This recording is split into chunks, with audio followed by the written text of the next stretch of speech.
আমরা সোশ্যাল মিডিয়াতে যত বড় বড় মোটিভেশনাল স্পিকার বা স্পিকারদের ভিডিও দেখি বা রাস্তাঘাটে বড় বড় যারা কথা বলেন বা স্পিকার আছেন তাদের যখন কথা শুনি তখন দেখে বা শুনে মনে হয় যে এরা এত সুন্দর কথা কি করে বলে, এরা তো কাউকে নকল করে না কিন্তু কি সুন্দরভাবে কথা বলছে। এদের মধ্যে যেরকম পার্সোনালিটি দেখা যায় সেরকম ভালো দেখা যায় তাদের কনফিডেন্স। কিন্তু আপনারাও পারবেন ওই মানুষগুলোর মতো কথা বলতে, একটা সুন্দর স্পিকারের মতো কথা বলতে। এবং প্রত্যেকটা মানুষের মধ্যে এই ভালো করে কথা বলার গুণটা কিন্তু রয়েছে। আর কোনো না কোনো কারণে আমরা আমাদের ভেতরে থাকা এই ইউনিক যে ক্ষমতা বা যে ক্ষমতাটা আছে এটাকে বাইরে বার করে আনতে ভয় পাই। চ্যাপলিন ইউনিভার্সিটির একটা সার্ভে হয়েছিল আর তাতে দেখা গিয়েছিল যে মানুষদের মধ্যে সবচেয়ে কমন যে ভয় থাকে সেটা কিন্তু কথা বলতে পারবো কি কথা বলা সেটা কিন্তু নয়, সেটা হলো সবার সামনে কথা বলা বা পাবলিক স্পিকিং। আপনাদের সঙ্গে একটা গল্প শেয়ার করি। আমি যখন ক্লাস 10-এ পড়তাম তখন একবার একটা বাংলার ক্লাসে আমাকে টিচার এসে একটা বই পড়তে বলেছিল। আমি কিন্তু খুব ভালো করে পড়তে পারতাম না, মানে রিডিং পড়াটা একটা আর্ট, সেটা আমি পারতাম না। আর যখন সবাইকে জিজ্ঞেস করছে, আমাকে জিজ্ঞেস করার আগে আমি মুখ লুকিয়ে পেছন দিকে বসেছিলাম। আপনারা জানেন যে আপনি যত বেশি লুকোতে যাবেন তত বেশি ধরা পড়ে যাবেন। আর হলো তাই, আমাকে দেখে দাঁড়িয়ে বলল, আবির তুমি এটা পড়ো রিডিংটা। আমি অনেক কষ্টে ভেঙে ভেঙে ভেঙে ভেঙে কিছুটা পড়ার চেষ্টা করলাম এবং সে টিচার বুঝলেন যেটা আমার দ্বারা হবে না এবং আমাকে বসতে বললেন। এবারে যদি এই জিনিসটাকে ডিপলি অ্যানালিসিস করা যায় তাহলে দেখা যাবে যে এটা ফিয়ার অফ পাবলিক স্পিকিং নয়, মানে সবার সামনে কথা বলার ভয় নয়। ভয়টা হচ্ছে আমরা যেটা করি, আমরা সবসময় নিজেদেরকে জাজ করি। সেটা হচ্ছে আমি যখন কারোর সামনে কথা বলবো সেই মানুষটা কি বলবে, কিভাবে নেবে, আমার কথাটা যেটা আমি বলছি সেটা ঠিকভাবে নেবে কি নেবে না। কারণ এই সময় যখন আমি কথা বলছি, আমি দাঁড়িয়ে কথা বলছি আর সমস্ত বাকি লোকজন আমার দিকে তাকিয়ে আছে, আমাকেই দেখছে, তখন যদি আমি কিছু ভুল বলে যদি আটকে যাই কথা বলতে গিয়ে, এই সেলফ জাজমেন্ট, নিজেকে জাজ করার ঠেলায় আমরা ভালো করে যেটা বলতে চাইছি ভেতরে থাকলেও আমরা বলতে পারি না। বা আপনারা যারা আমার ভিডিওটা দেখছেন অনেকে কিন্তু ভালো করে কথা বলতে পারেন না। আর এই যে আমাদের মধ্যে ইনসিকিউরিটিটা থাকে যে লোকে কি বলবে, আমার সঙ্গে হয়তো বন্ধুত্ব রাখবে না, আমাকে ওদের গ্রুপ থেকে সরিয়ে দেবে, বা আমি যখন কোনো বক্তৃতা দেবো বা স্পিচ দেবো তখন হয়তো কেউ আসবে না। আর এইটা যখন মনের মধ্যে আসে তখন আমাদের মনের মধ্যে একটা ভয় তৈরি করে, আমাদেরকে ইনসিকিউর ফিল করায়। এই কারণে আজকের এই ভিডিওটা অত্যন্ত ইম্পর্টেন্ট আপনাদের জন্য যারা চান একজন ভালো পাবলিক স্পিকার হতে বা একজন মোটিভেশনাল স্পিকার হতে বা ভালো করে কথা বলতে। আজকে আমি এরকম 6টা ট্রিক্স বা টিপসের কথা বলবো যেগুলো ভালো করে ফলো করলে বা ভালো করে দেখলে আপনারা বুঝতে পারবেন যে কি করে ভালোভাবে কথা বলতে হয়, কিভাবে একজন ভালো পাবলিক স্পিকার হতে হয় বা কিভাবে গুছিয়ে কথা বলে সবার মন জয় করতে হয়। কাজেই রিকোয়েস্ট করো ভিডিওটা শেষ অবধি দেখবেন, আর ভালো লাগলে মাই ম্যাটার বাংলা চ্যানেলটা একটু সাবস্ক্রাইব করে লাইক করবেন আর বেল আইকনটা প্রেস করে নোটিফিকেশনটা অন করবেন, যাতে এই ধরনের ভিডিও যদি আপনি দেখতে চান তাহলে সবার আগে আপনার কাছে পৌঁছে যায়। 1 নম্বর, বি অথেন্টিক। সবার আগে লোকে কি ভাববে, লোকে কি জাজ করবে তার আগে নিজেকে নিজে চিনুন যে লোকে কি বললো সেটা দরকার নেই। আপনি নিজেকে কিভাবে দেখেন বা নিজে কিভাবে ফিল করেন যখন কারোর সামনে কথা বলবেন। যদি আপনার মনে হয় যে আপনার মধ্যে কিছু দুর্বলতা আছে বা কিছু খামতি আছে যেটা দেখে লোকে আপনাকে বাজে কথা বলতে পারে বা লোকে আপনাকে মিসআন্ডারস্ট্যান্ড করতে পারে, সেগুলোকে লুকোবেন না। সবার আগে যেটা করতে হবে যে আপনার মধ্যে যে কম, অন্য মানুষের থেকে কম। দেখুন, আমরা মানুষ প্রত্যেকের মধ্যে কম বেশি থাকতেই পারে, সব মানুষ তো আর বিশাল তৈরি হয়ে আসে না বা বিশাল একই রকম থাকে না। তো সেই কারণেই সবার আগে আপনার মধ্যে যে গুণগুলো নেই বা যে জিনিসগুলো কম আছে সেগুলো না লুকিয়ে সেগুলো সবার আগে সবার সামনে বলে ফেলতে হবে যে দেখো ভাই, আমার মধ্যে এই জিনিসগুলো নেই, আমি দেখতে কালো, আমি দেখতে বেটে, আমার এই সমস্যা আছে, আমি ভালো করে কথা বলতে পারি না। যদি এরপরে মনে হয় তোমরা আমার সঙ্গে থাকবে তাহলে থাকো, আর যদি মনে হয় আমাকে তোমাদের দরকার নেই, ফাইন, চলে যাও, কোনো অসুবিধা নেই। কারণটা হচ্ছে আপনি যদি আপনার দুর্বলতাকে লুকিয়ে রাখেন তাহলে যারা আপনাকে হেট করে, যারা হেটার আপনার, তারা কিন্তু আপনাকে ওই জায়গাগুলো আইডেন্টিফাই করে নেবে যে এই মানুষটার বা এই ছেলেটার বা এই মেয়েটার এইগুলো কমতি আছে বা এই জায়গায় দুর্বলতা আছে। সে তখনই সেগুলোকে খুঁজে বার করবে আর সেগুলো নিয়েই আপনার কাছে কথা বলতে আসবে, আপনাকে খোঁচাতে আসবে। আর এই জন্যই আপনার মধ্যে যে দুর্বলতাগুলো আছে, যে কথা আমি বললাম, সবার আগে সেগুলো বলে দিন যে আমার এই সমস্যা আছে ভাই, আমাকে অ্যাকসেপ্ট করলে করো, না হলে আমার কিছু করার নেই। আর যখনই আপনি এই জিনিসটা পরিষ্কার করে দেবেন আপনার সামনে মানুষদের সামনে, তখনই দেখবেন যে আপনার একটা আইডেন্টিটি বা একটা সিগনেচার তৈরি করবেন যে আমি এই ব্যাপারে কথা বলতে পছন্দ করি, এই ব্যাপারে কথা বলতে পারি। যদি মনে হয় তোমরা এই ব্যাপারে আমার সঙ্গে কথা বলো, না হলে আমার সঙ্গে কোনো কথা বলো না। এরপর আসছে 2 নম্বর, খুব ইম্পর্টেন্ট, ভিডিওটা স্কিপ করবেন না। সেটা হচ্ছে know what you are talking about. আগে নিজে জানুন বা বুঝুন আপনি কি নিয়ে কথা বলতে যাচ্ছেন বা কি নিয়ে কথা বলছেন বা কি নিয়ে কথা বলবেন। একটা উদাহরণ দিই বা একটা এক্সাম্পল দিই আপনাদেরকে। সেটা হচ্ছে আপনারা যখন কোনো জুস খান, ধরুন আপনি একটা কমলালেবুর রস খাচ্ছেন, ঠিক আছে? ধরুন আপনি বাড়িতে কমলালেবুর থেকে যে রসটা মারা বানিয়ে দেন বা স্ত্রীরা বানিয়ে দেন বা বন্ধুরা বানিয়ে দেন, যেই হোক বা আপনি নিজে বানিয়ে নেন, সেটা খেতে গেলে বোঝা যায় কি যে তার মধ্যে কিছু কমলালেবুর একটা দানা রয়েছে, পাল্পি রয়েছে, হয়তো দু একটা কমলালেবুর বীজ মুখের মধ্যে চলে আসতে পারে, কিন্তু আপনি জানেন যে ওটা খেলে আপনার শরীর ভালো হবে, শরীরে অনেক পুষ্টিগুণ আসবে। ওয়্যারাস আপনি যদি একটা রাস্তার থেকে কিনে একটা ড্রিঙ্ক খান, যেটা আর্টিফিশিয়াল ড্রিঙ্ক বলা হয়, আপনি মুখে দিলে বুঝতে পারবেন যে ওটার মধ্যে চিনির পরিমাণ অত্যন্ত বেশি, এবং খেয়ে আপনার মনের মধ্যে একটা জিনিস আসবে যেটা খেলে তো স্বাস্থ্যের পক্ষে ভালো নয়, খেয়ে আমি ভুল করছি। একই জিনিস সেটা হচ্ছে আপনি যখন কথা বলছেন কোনো টপিক্সের ওপরে বা কোনো ব্যাপারের ওপরে বা কোনো কিছুর ওপরে, সেই ব্যাপারটার ওপরে বা সেই টপিক্সটার ওপরে যদি আপনার সম্পূর্ণ জ্ঞান না থাকে বা সম্পূর্ণভাবে আপনি জিনিসটা না জানেন, আপনি ওপর ওপর কথা বলে যাচ্ছেন, একই জিনিস হবে আপনার কথা যারা শুনছেন তাদের উপরে। তারা কিন্তু ধরে ফেলবেন যে আপনি জিনিসটা পুরো জানেন না, বা যে টপিক্সটা নিয়ে কথা বলছেন বা যেটা নিয়ে কথা বলছেন সেটা আপনার পুরো আয়ত্তে নেই। যেরকম আমি বললাম যে কমলালেবুর একটা অরিজিনাল জুস আর একটা আর্টিফিশিয়াল জুসের মধ্যে ডিফারেন্স আমরা ধরতে পারি, একই জিনিস তারাও কিন্তু ধরতে পারবে। আর যখনই আপনি একবার এই জায়গাটায় পা ফেলবেন বা এই ফাঁদে একবার পা ফেলে দেবেন, তারপরে কিন্তু আপনার কথা আর কেউ শুনবে না বা শুনতে চাইবে না। কাজেই সবার আগে যেটা করতে হবে সেটা হচ্ছে যে যখনই কোনো পাবলিক স্পিকিং বা লোকজনের সামনে কথা বলতে যাবেন, সেইটা নিয়ে যেটা নিয়ে আপনি কথা বলতে যাচ্ছেন সেই টপিকসটার উপরে ভালো করে পড়াশোনা করে ভালো করে তৈরি হয়ে কথা বলবেন। তাহলে দেখবেন আপনি যখন কথা বলছেন সেই কথার মধ্যে কোনো গ্যাপ বা ফাঁক নেই। আপনি যে কথাগুলো বলছেন তারা কিন্তু হাঁ করে অবাক হয়ে শুনছে যে মানুষটা কত কিছু জানে, যে কথাগুলো বলছে সেগুলো অ্যাবসলিউটলি রাইট এবং সঠিক কথাই বলছেন।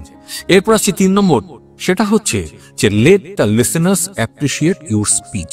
আমি একটু ইংরেজিতে কথাগুলো বলছেন, বাংলায় বুঝিয়ে দিচ্ছি। সেটা হচ্ছে যে আপনার কথা যারা শুনছেন বা আপনি যাদের সামনে স্পিচ দিচ্ছেন, তারা যেন আপনি যে কথাগুলো বলছেন সেটা যেন অ্যাপ্রিশিয়েট করে, তার যেন বাহবা দেয়। আমরা যখন কোনো স্পিকার বা কোনো কারো বক্তৃতা শুনি বা কারো স্পিচ শুনি, সে মানুষটা খুব তাড়াতাড়ি কথা বলছেন, তখন হয়তো আমরা ভাবি যে আর্টিকুলেট হওয়ার জন্য বা সবার সামনে ভালো করে কথা বলার জন্য বা নিজেকে প্রেজেন্ট করার জন্য তাড়াতাড়ি কথা বলাটা উচিত, কিন্তু এক্স্যাক্টলি এটা কিন্তু মানুষ পছন্দ করেন না। কারণ আসলে একজন ভালো স্পিকার তিনি হন না যিনি খুব তাড়াতাড়ি কথা বলেন। কারণ আপনাদের মধ্যে বহু ভিউয়ার্স আছেন, আমাকে কমেন্ট করেছেন এর আগের কিছু ভিডিওতে আমি খুব তাড়াতাড়ি কথা বলেছিলাম এবং আপনারা বুঝতে পারেননি, আমাকে বলেছিলেন আস্তে আস্তে কথা বলতে। আর এই আস্তে কথা বলতে গিয়ে আমার ভিডিওগুলো কিন্তু একটু লম্বা হয়ে যায়, কাজেই একটু সময় নিয়ে দেখবেন। যাই হোক, আসল কথায় ফিরে আসি। সেটা হচ্ছে যে যখনই কারোর সঙ্গে কথা বলবেন খুব তাড়াতাড়ি হড়বড় করে এইভাবে কথা বলবেন না। এমন ভাবে কথা বলবেন না যাতে আপনার সামনে বসা মানুষটা আপনার কথা বুঝতেই না পারে।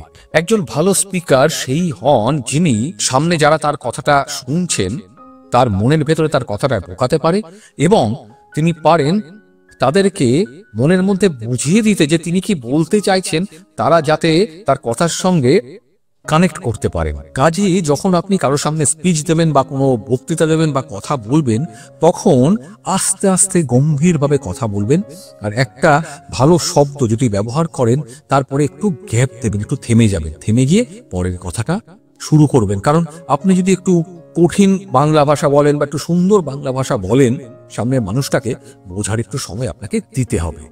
তাহলে যখন কথা আমরা বলবো, ভালো কোনো শব্দ ব্যবহার করব, বলার পর একটু গ্যাপ দেবো।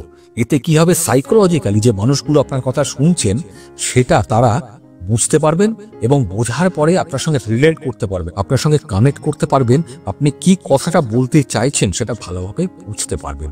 কাজেই হড়বড় করে না বলে আস্তে আস্তে আস্তে আস্তে কথা বলাটা আমাদের অভ্যেস করতে হবে। পারবেন তো? পারতে কিন্তু আপনাকে হবে, আপনি পারবেন। এরপরে 4 নম্বর, সেটা হচ্ছে কিপ ইউর আইস রিল্যাক্স। মানে যখন আপনি কারোর সঙ্গে কথা বলছেন বা কোনো পাবলিক স্পিচ দিচ্ছেন বা বহু মানুষের সামনে কথা বলছেন, তখন চোখটাকে শান্তভাবে রাখুন। টেন্সড হবেন না। টেন্সড হলে কি হয় বা টেনশন হয়ে গেলে কি হয়, আমরা চোখের ঘোরাতে শুরু করি, এদিক তাকাতে শুরু করি, ওদিক তাকাতে শুরু করি। সেটা না করে আপনি যাদের সঙ্গে কথা বলছেন তাদের সঙ্গে একটা আই কন্ট্যাক্ট রাখার চেষ্টা করবেন। কারণ হচ্ছে একজন ভালো যে কথা বলেন বা ভালো স্পিকার যারা হন, তারা হচ্ছেন একটা গাড়ির টেল লাইটের মতো। গাড়ি আমরা তো দেখি গাড়ি চালিয়ে রাস্তায় যায়, যারা গাড়ি চালান তারা ধরুন রাস্তায় প্রচুর কুয়াশা বা বৃষ্টি হচ্ছে, তারা কিন্তু সামনের গাড়িটা টেল লাইটটা ফলো করে, মানে পিছনের লাল আলোটা ফলো করে। একজন ভালো স্পিকার যখন কথা বলেন তারা কিন্তু এই ধরনের হন যে তাদের কথা শুনে আমরা ফলো করি তাকে।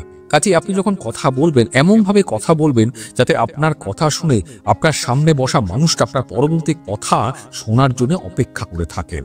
কিন্তু একজন স্পিকার যিনি পরিষ্কার করে কথা বলেন না বা গুছিয়ে কথা বলতে পারেন না, তার কথাগুলো একটা ভাঙাচোরা টেল লাইটের মতো হয়, মানে পেছনে লাল লাইটগুলো সেগুলো ভাঙাচোরা হয়।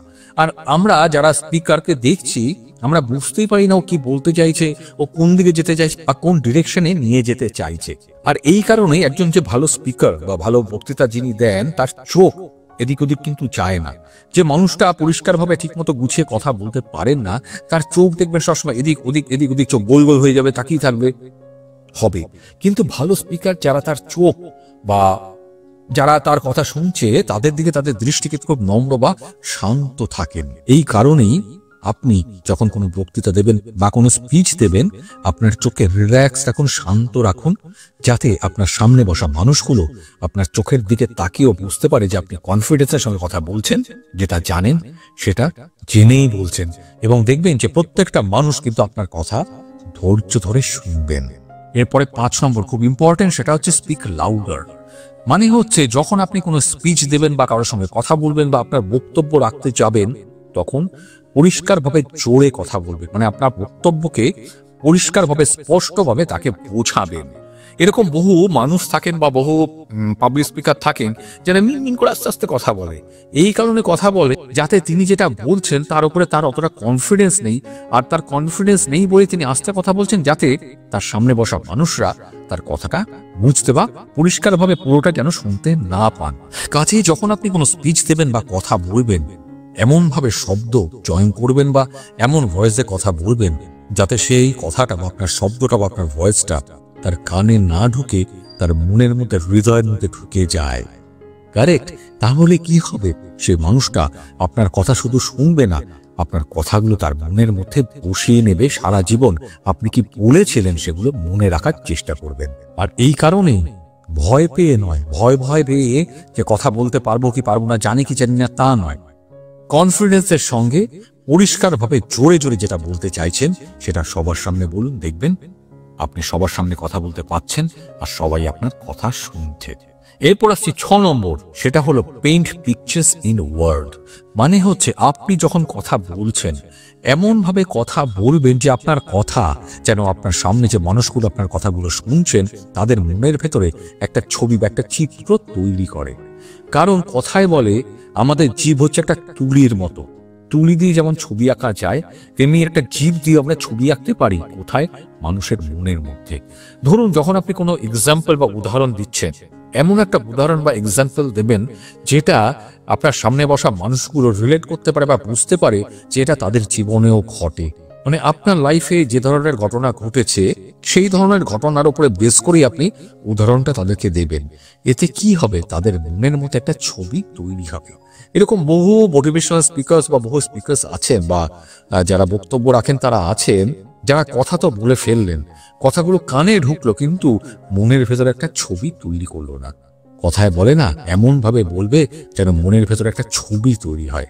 কাজে মাথায় রাখতে হবে যখনই আমরা কারোর সামনে কথা বলবো বা কোনো পাবলিক স্পিচ দেব বা কোনো জায়গায় বক্তৃতা দেব, আমরা এমন ভাবে কথা বলবো, আমাদের কথাগুলো এমন ভাবে হবে সেগুলো যেন আমাদের সামনে বসা সাধারণ মানুষগুলোর মনের মধ্যে ঢুকে যায়, তাদের প্রাত্যহিক জীবনের সঙ্গে, ডেইলি লাইফের সঙ্গে খাপ খায়, মিলে যায় যে আমি তুমি একই রকমের মানুষ, আমি অসাধারণ কিছু নই, তুমিও যা আমিও তাই। এতে কি হবে দেখবেন সেই মানুষগুলো আপনাকে কাছের মানুষ হিসেবে আঁকড়ে ধরার চেষ্টা করবে, আপনাকে কাছে পাওয়ার চেষ্টা করবে, আপনার কথাগুলোকে মনের ভেতরে একটা ছবির মতো তৈরি করবে। আর সবসময় জানবেন যখন আমরা কোনো বই পড়ি আমাদের মনের ভেতরে একটা ছবি তৈরি হয়। এটা হয়তো একই রকম যখন আমরা কারোর সঙ্গে কথা বলবো বা আপনারা যখন কোনো পাবলিক স্পিচ দেবেন, সবার সঙ্গে কথা বলবেন বা সামনে বহু মানুষের সঙ্গে কথা বলবেন, তখন সব সময় চেষ্টা করবেন তাদের মনের মধ্যে আপনার কথার একটা ছবি তৈরি করতে। আশা করি বুঝতে পেরেছেন আমি যে 6টা পয়েন্ট বললাম, যে কি করে ভালো করে কথা বলতে হয়, কি করে সবার মনে কথা দিয়ে ছবি তৈরি করতে হয়, কিভাবে সবার মনে একটা নিজের ছবি তৈরি করতে হয়। আশা করি বুঝতে পেরেছেন। যদি বুঝতে না পারেন কমেন্ট করে জানাবেন, আমি প্রত্যেকের কমেন্টের উত্তর দেওয়ার চেষ্টা করি। আর হ্যাঁ, ভালো লাগলে ভিডিওটা প্লিজ সাবস্ক্রাইব করবেন, লাইক করবেন আর প্রত্যেককে দেখতে বলবেন। ভালো থাকবেন, ভালো রাখবেন। দেখা হচ্ছে পরের একটা নতুন ভিডিওতে।